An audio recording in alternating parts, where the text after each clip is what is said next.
Hi ಎಲ್ರಿಗೂ ನಮಸ್ಕಾರ.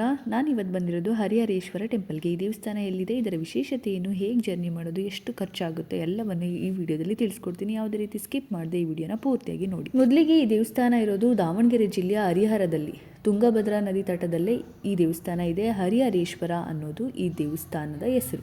ಇದು ಸುಮಾರು ಕ್ರಿಸ್ತಶಕ 1224 13ನೇ ಶತಮಾನದ ಹೊಯ್ಸಳ ಶೈಲಿಯ ಅದ್ಭುತ ವಾಸ್ತುಶಿಲ್ಪವಾದ ಒಂದು ದೇವಸ್ಥಾನ ಅಂತಲೇ ಹೇಳ್ಬೋದು. ಈ ದೇವಸ್ಥಾನಕ್ಕೆ ನಾನು ಟ್ರಾವೆಲ್ ಮಾಡಿದ್ದು ಟ್ರೈನಲ್ಲಿ ಸುಮಾರು 6-7 ಅವರ್ ಜರ್ನಿ ಆಗುತ್ತೆ.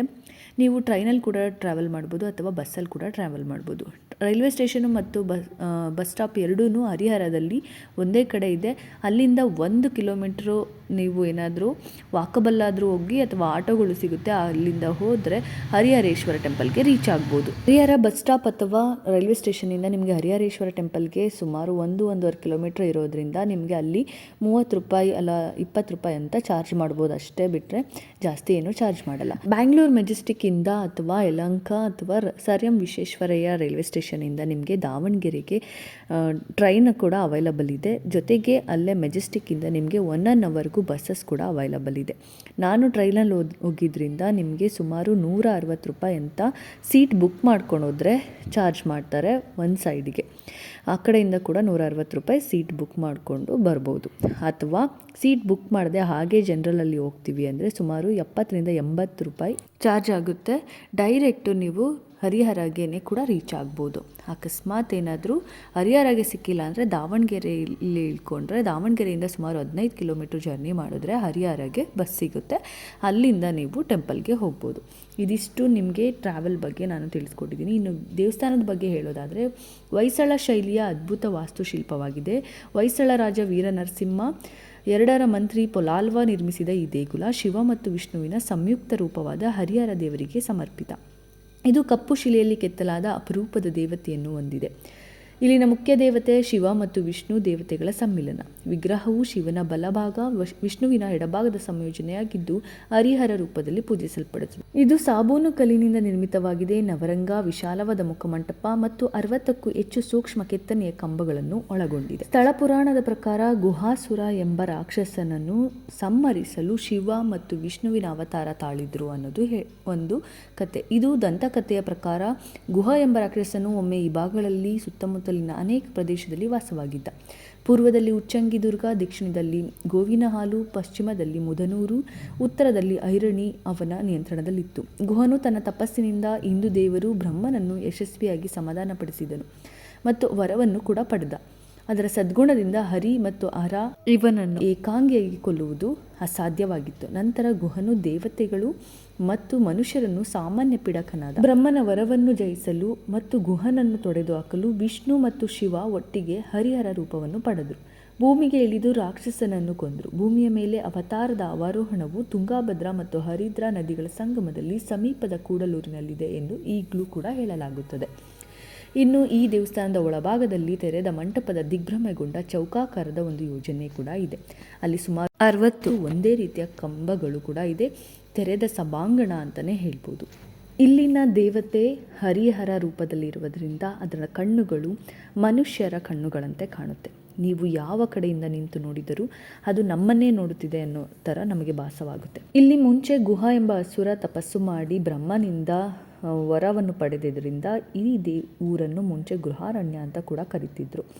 ಆದರೆ ನಂತರ ಹರಿಹರ ಅಂದರೆ ವಿಷ್ಣು ಮತ್ತು ಶಿವ ಅವನನ್ನು ಕೊಲ್ಲೋದಿಕ್ಕೆ ಅವತಾರ ತಾಳಿ ಇಲ್ಲಿ ನೆಲೆಸಿದ ಮೇಲೆ ಈ ಊರಿಗೆ ಹರಿಹರ ಅನ್ನೋ ಒಂದು ಹೆಸರು ಕೂಡ ಬಂತು. ಈ ದೇವಸ್ಥಾನದ ಹೆಸರು ಹರಿಹರೇಶ್ವರ ಆಯಿತು. ಇನ್ನು ಇಲ್ಲಿ ಹರಿಹರ ಇಬ್ಬರ ಅವತಾರ ಇರೋದ್ರಿಂದ ದೇವರ ಮುಂದೆ ನಂದಿ ವಿಗ್ರಹ ಇಲ್ಲ. ದೇವಸ್ಥಾನದ ಎಡಭಾಗದಲ್ಲಿ ಶಿವದೇವರ ಗುಡಿ ಇದೆ, ಅಲ್ಲಿ ನಂದಿ ವಿಗ್ರಹ ಇದೆ. ನಾನು ಆಗಲೇ ಹೇಳ್ದಂಗೆ ಒಂದೇ ರೀತಿಯ ಕೆತ್ತನೆ ಇರುವ 60 ಕಂಬಗಳು ಇಲ್ಲಿದೆ. ಈ ದೇವಸ್ಥಾನ ಶಿಲ್ಪಕಲಾ ಶೈಲಿಯಿಂದ ಕೂಡ ಕೂಡಿದೆ. ಎಲ್ಲ ವಿಷಯಗಳಿಗೆ ಇಲ್ಲಿ ಪರಿಹಾರ ಸಿಗುತ್ತೆ. ಅಂದರೆ ಸಂತಾನ ಪ್ರಾಪ್ತಿ, ಯಾವುದೇ ತೊಂದರೆಗಳು, ಅಡಚಣೆ ಏನೇ ಇದ್ದರೂ ಇಲ್ಲಿ ಪರಿಹಾರ ಸಿಗುತ್ತೆ ಅನ್ನೋ ಒಂದು ನಂಬಿಕೆ ಇದೆ. ದೇವಾಲಯ ಆವರಣದಲ್ಲಿ 2 ದೊಡ್ಡ ದೀಪಸ್ತಂಭಗಳಿವೆ. ಈ ದೇವಸ್ಥಾನದಲ್ಲಿ ಈ ದೀಪಗಳನ್ನು ಹಚ್ಚೋದು ಯಾವುದಾದ್ರೂ ಜಾತ್ರಾ ಮಹೋತ್ಸವಗಳು ನಡೆದಾಗ. ಇನ್ನು ದೇವಸ್ಥಾನದ ಒಳಗೆ ಶಿವನ ದ್ವಾರಪಾಲಕರು ಮತ್ತು ವಿಷ್ಣುವಿನ ದ್ವಾರಪಾಲಕರು ಕೂಡ ಕೆತ್ತನೆಯಲ್ಲಿ ರೂಪುಗೊಂಡಿದ್ದಾರೆ. ಜೊತೆಗೆ ಪಾರ್ವತಿ ಭೃಂಗಿ ಮಹರ್ಷಿ ಶಿವನ ಪಕ್ಕದಲ್ಲಿ, ಗಣಪತಿ ಲಕ್ಷ್ಮಿ ವಿಷ್ಣುವಿನ ಪಕ್ಕದಲ್ಲಿ ಅದು ಕೂಡ ಅಲ್ಲಿ ಇದೆ. ಇನ್ನು ಈ ದೇವಸ್ಥಾನದ ಕೆತ್ತನೆಗಳಲ್ಲಿ ಗಣೇಶ, ಆಂಜನೇಯ ಸ್ವಾಮಿ, ಶಿವ ಮತ್ತು ವಿಷ್ಣುವಿನ 12-24 ಅವತಾರಗಳು, ಕಾಲಭೈರವನ ದೇವಸ್ಥಾನ ಎಲ್ಲವೂ ನೋಡೋದಕ್ಕೆ ಸಿಗುತ್ತೆ. ಈ ದೇವಸ್ಥಾನ ಪಕ್ಕದಲ್ಲೇ ಇನ್ನೊಂದು ಇದೇ ಥರ ಕೆತ್ತನೆಯಲ್ಲಿರುವಂತಹ ಒಂದು ದೇವಸ್ಥಾನ ನೋಡೋದಕ್ಕೆ ಸಿಗುತ್ತೆ. ಅದು ಮೈಸೂರು ಅರಸರ ಕಾಲದಲ್ಲಿ ನಿರ್ಮಾಣವಾದಂಥದ್ದು ಅಂತ ಹೇಳ್ತಾರೆ. ಅಲ್ಲಿ ಇರುವಂಥದ್ದು ಗಣೇಶ ದೇವಸ್ಥಾನ ಮತ್ತು ಸುಬ್ರಹ್ಮಣ್ಯನನ್ನು ನಾಗನ ರೂಪದಲ್ಲಿ ಕೆತ್ತಿದ್ದಾರೆ. ಜೊತೆಗೆ ಮಹಾಲಕ್ಷ್ಮಿ ಗುಡಿ ಅಲ್ಲಿ ಇರುವಂಥದ್ದು.